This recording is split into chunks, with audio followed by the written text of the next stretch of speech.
I don't think that this morning's GDP print is consistent with an economy that's under any sort of stress. If you look at it, investment grew 22%. A surge in private investment, 22% in the last quarter. That's not what firms do when they're concerned about the economic outlook. That's not what firms do when the economy is shrinking as a whole. That's what firms do when they believe in the future and that they're reshoring activity and they're bringing production activity back to the United States, which is exactly what the president said would happen and is exactly what's happening. The Democratic Party today is not defined by its principles. It's defined by one thing. It's hatred of President Trump, even when he's right. For example, in the first 100 days, President Trump secured the border.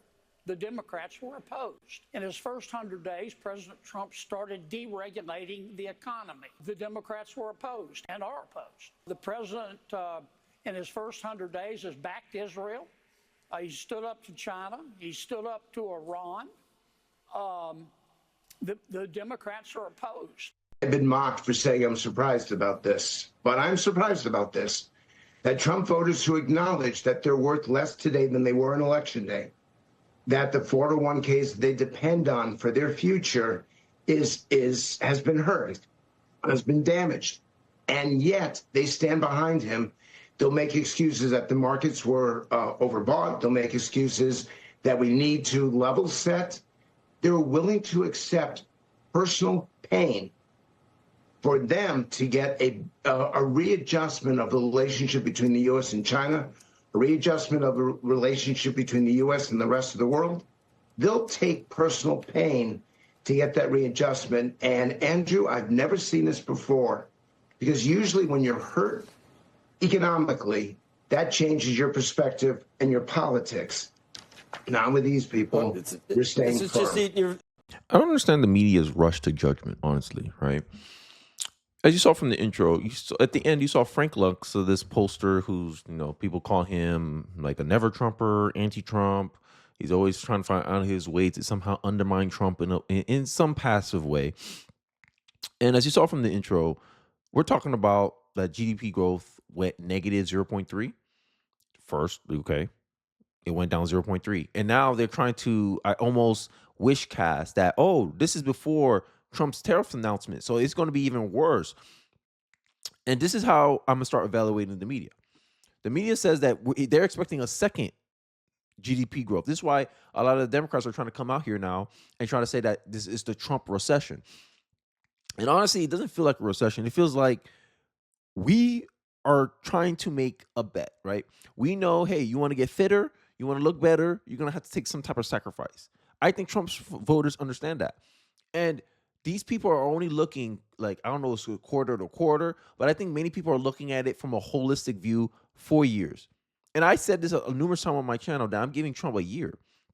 And there's some good signs that what Trump is doing is helping us towards the future. Consumer spending outpaced government purchases in today's GDP report by 3.2%. That's the best number since quarter 2 of 2022, which was also the last time government purchases declined. This is fantastic news. And it goes along with Scott Bessett's plan, where Scott Bessett said that he didn't want an economy essentially held up by government spending. And I did a video of it. He talked about this in Tucker Carlson interview that he had. And I think it's a very important note to highlight here, all right? Scott Bassett, the private sector, in essence, has been in recessions during the Biden years. And this is an opportunity in right-sizing the government and unleashing the private sector again, because this has been hemmed down by regulation and crowded out by the government. Essentially, the stock market was reliant on government money. This is why Biden's spending is the biggest in peacetime. He spent money like he was in war, which kind of, Ukraine, you had the Israel-Hamas stuff going on. Biden spent a lot of government money, and that artificially fueled the economy. Debate that. That's the point. But Frank Lux is trying to frame this as, Trump supporters are making excuses for him. And, the man only been in office roughly 3 months. Like, relax, chill. Like, they're automatically already freaking out. I don't understand this. It's almost like they want that panic to be on to the American people. And Trump supporters are just like, I'm giving him a year. I'll give him 2. I'll wait it out. Because everyone's making a long-term bet here. Trump supporters are making a long-term bet here. but they want us to focus on the short term because that's what helps their narrative. So I'm going to go into the next clip showing you a clip from CNN and Fox News so you can get kind of a balanced view of the two competing, how you say, interpretations of what's going on with this negative GDP growth. Let's continue with the video. Have breaking news. GDP numbers, basically economic growth for the first quarter of this year. Our first chance to get a glimpse of how the Trump economic agenda is affecting the economy. And if I'm reading them correctly, GDP came in at minus 0.3%, which would be the first quarterly contraction, I believe, since 2022.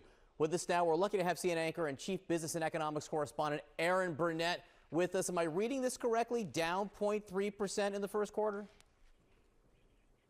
Yeah, you are. That's the numbers that we have coming in here, John, that this early number for GDP. So that's January, February, and March. So that's coming in with shrinking, contracting 0.3%. Okay, that's bad. You say the first time since 2022. Two reasons to just emphasize that point. First, it was expected to expand, not by a lot, but it was expected to expand. So this is weaker than expected. That's the first thing to take away from it. And secondly, compared to the fourth quarter, there was growth of about 2.4%. So you're going from growing 2.4% to actually contracting. That's a major move. And the reason for it, John, is quite simply, basically companies building up their inventories, stockpiling, an increase in the trade deficit. They did that in the first quarter because they were expecting Trump's tariffs. But I'll say one other thing, those tariffs, what was Liberation Day, John? April 2nd, right? So, and that's 145% tariffs. Nobody expected that announcement or what happened and the magnitude of it. So what you're seeing in that inventory building that made this number so weak actually underestimates what companies then subsequently did, right? So GDP is inherently a backward-looking number, but all that context, I think, is important when we look into this. The president tomorrow will meet at the White House with executives from NVIDIA, Eli Lilly, GE Aerospace, J&J, and SoftBank. Is the money coming in? Great to be with you again. Yes, Liz. That money is going to start rolling in because this president recognizes that the way to rebuild the industrial base in this country is not by a massive amount of government spending, but it's by creating the economic conditions such that private companies want to invest here in the United States. And so whether it's the deregulatory agenda of making it easier for businesses to operate here in the United States, or it's extending pro-growth tax reform and putting in place some of the new pro-growth tax components that the secretary was talking about, we want to create an environment where there's no place in the world that companies would rather invest than here in the United States. And as your report showed, in the first 100 days of this administration, we've been able to attract more capital to come invest in the United States than the entirety of the 4 years of the Biden administration. Another example of how the liberal bias comes to infiltrate, right? Because during 2022, Biden, under his administration, he suffered two second consecutive quarters of GDP growth, which saying it's a recession. And then he had liberal economists. I remember I covered it. Paul Krugman, I forgot his name already. Gaslighting Americans, saying, no, this is not really a recession, making all kinds of excuses. And this is my problem with the mainstream media. There's no consistent kind of barometer that they judge things by. And I think this is what allows their bias to kind of give us a bad product, bad information, bad knowledge. They come in, Trump has one negative quarter, and you're already trying to reframe it as a Trump recession. And this is my problem with the media.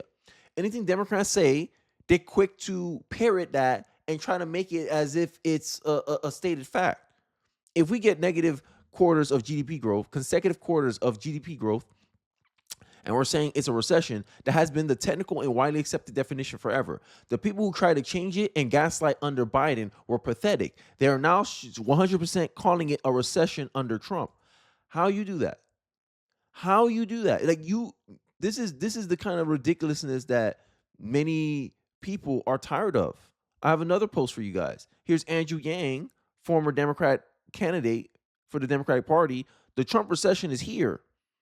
Fresh off denying that two consecutive quarters of clearly negative GDP growth during Biden's second year are indicative of a recession, so-called moderate Democrats are claiming that one quarter of the negative 0.3 real GDP growth, seasonally adjusted annualized rate that include 20 days of Biden's administration, means we're all in a full recession. And again, Yang is one of the least deranged Democrats, or at least he pretends to be. Democrats, this is how you get yourself in trouble. The double standards is appalling. People are tired. I got receipts on deck. Here's an article that was 11 months ago. Majority of Americans wrongly believe U.S. is in a recession and most blame Biden. This was the case. People didn't like the economy, right? Now the opposite effect is about to happen. People are going to feel good in the economy, and you're going to have the media telling you it's bad. The economy is bad. Here's an article made in 2025 after Trump won the election. Voters were right about the economy. The data was wrong, right? And the data is saying something else. And this is why I've always been saying data doesn't prove a narrative. Data only proves an outcome. And I think the outcome is people are starting to know, hey, look, Trump's making a bet. We're making a long-term play here. Many Americans, I believe, if you told them, hey, you're going to pay slightly more pricing, things will be more expensive, but you're supporting American business, people will be more willing to do that. They say, yeah, I can accept that. It will make us more resilient. Okay, I'll accept that. Oh, Trump's trying to make essentially tariffs pay for the government, and the only way he can do that is lowering the expenses that the government is using and costing the American people.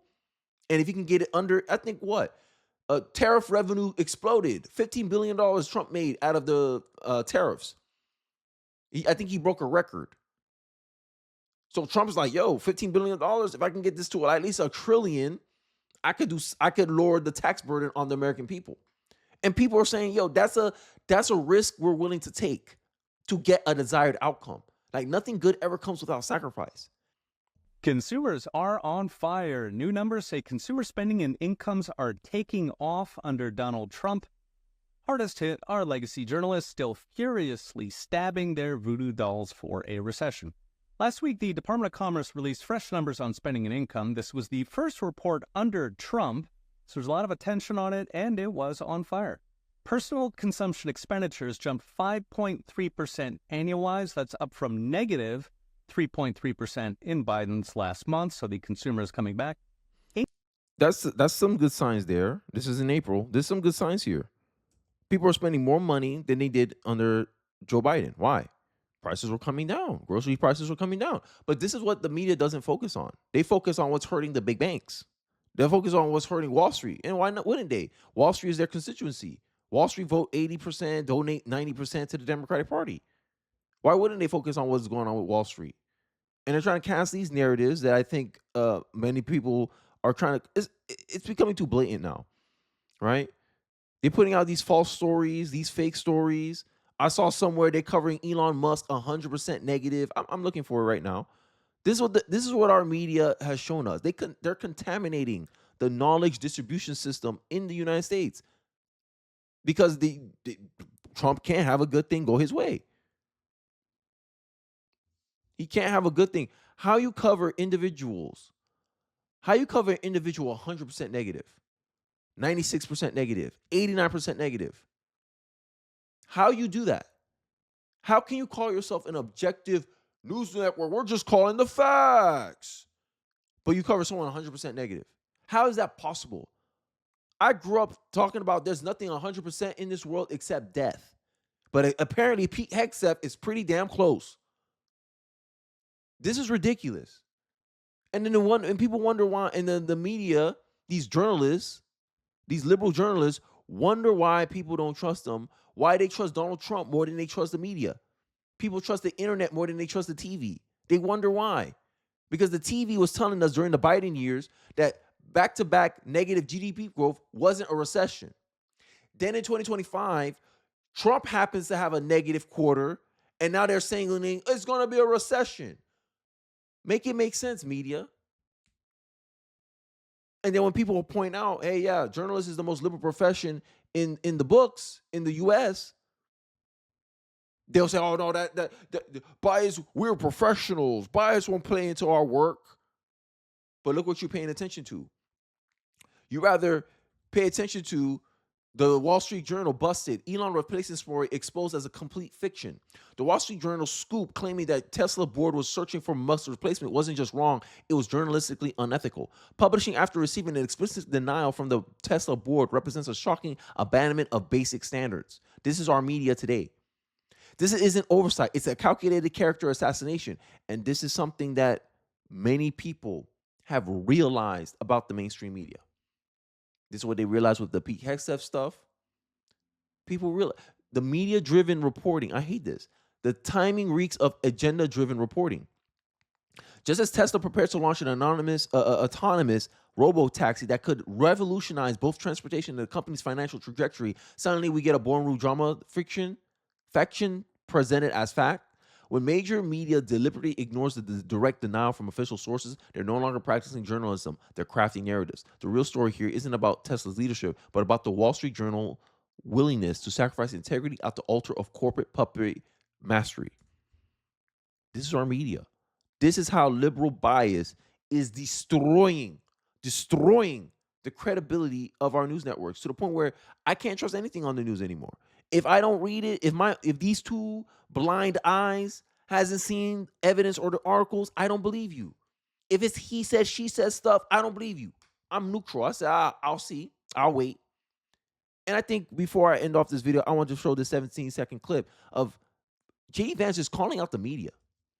Why is it that the press is so focused on the fake BS rather than what's really going on in the country? I think that what we've shown, sir, is that you can do a lot. You can do a lot in 100 days, but you've also unfortunately revealed that too much of the American media hasn't learned the lessons of the past 40 years.